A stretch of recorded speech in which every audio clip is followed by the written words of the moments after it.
Montha चक्रवात के चलते रीवा जिले में पिछले 3-4 दिनों से हो रही रिमझिम बरसात किसानों के लिए आफत बनकर टूट गई है। फसलों को काफी नुकसान हुआ है। बेमौसम बारिश से जनजीवन भी प्रभावित है।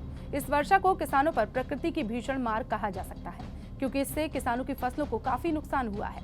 कई इलाकों में खेतों में पानी भर जाने के कारण फसलें सड़ने लगी हैं। इससे न केवल किसानों की मेहनत पर पानी फिर गया है, बल्कि उनकी आर्थिक स्थिति भी मुश्किल में आ गई है। दरअसल रीवा जिले में बीते 4 दिनों से रुक रुक कर हो रही बारिश ने किसानों की धान की फसल को पूरी तरह प्रभावित कर दिया है। लगभग पूरे जिले में बारिश हुई है। इस कारण खेतों में खड़ी रही धान की फसल हवाओं के साथ बारिश होने से धरती पर पसर गई है। धरती पर पड़ी फसल पानी में भीगकर बर्बाद हो गई है। ऐसे ही धान की फसल कटकर खेत या खलिहान में रखी है, उसमें से भी अब सड़ने की गंध आने लगी है। किसानों का कहना है कि बारिश से खड़ी और कटी दोनों फसलें चौपट हो गई हैं।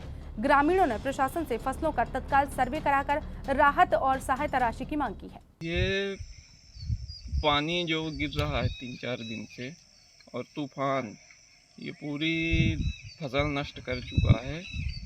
और 5-6 एकड़ में खेती किए थे, ये पूरी खेती ऐसे नष्ट कर दिया है। आप देख सकते हैं पूरी धान एकदम लेट चुकी है, ना तो ये काटने लायक बची है ना कुछ बची है। प्रशासन से यही है कि जो आर्थिक मदद मिल सके वो हम लोगों की किया जाए, जिससे कि हम लोग थोड़ा सा उभर पाएँ।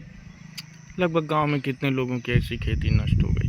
ये 150 से अधिक है हमारे गांव में किसान। तो 150 से अधिक किसानों की फसल इसी तरह नष्ट हो चुकी है। बरसात लगा, ये सगला आज 5-6 रोज पानी गिर रहा है, तो हो गए धान सब फसल गिर गए। अब ये कौनो काम लायक नहीं है। ऐसे गांव में कितने लोगों की? अरे यहाँ तो बहुत है, पूरी एरिया समाप्त कर दी है। हाँ, सरकार से क्या? सरकार से यह कह सकी थे कि सरकार जो मदद कर दे तो ठीक है, नहीं तो किसान लोग तो बेचारे मर गए साफ।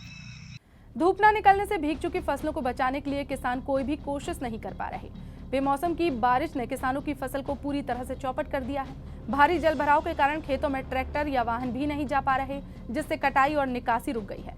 किसानों को काफी मशक्कत के बाद किसी तरह खाद मिली थी, उसके बाद उन्होंने खेती की, लेकिन इस बेमौसम बारिश ने उनकी पूरी मेहनत को बर्बाद करके रख दिया है।